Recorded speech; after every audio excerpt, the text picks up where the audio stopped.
തിരുവനന്തപുരത്ത് വെള്ളനാട് വാഹനാപകടത്തിൽ ചികിത്സയിലായിരുന്ന ഡ്രൈവർ മരിച്ചു. ഓട്ടോ ഡ്രൈവർ വെളിയന്നൂർ സ്വദേശി രാധാകൃഷ്ണനാണ് മരിച്ചത്.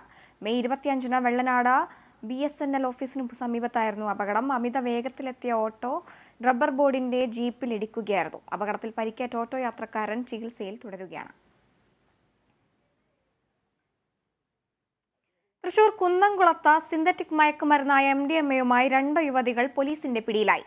ചൂണ്ടൽ പുതുശ്ശേരി സ്വദേശി 23 വയസ്സുള്ള സുരഭി, കണ്ണൂർ ആലത്തൂരെ കരുവഞ്ചാൽ സ്വദേശി 30 വയസ്സുള്ള പ്രിയ എന്നിവരാണ് പിടിയിലായത്.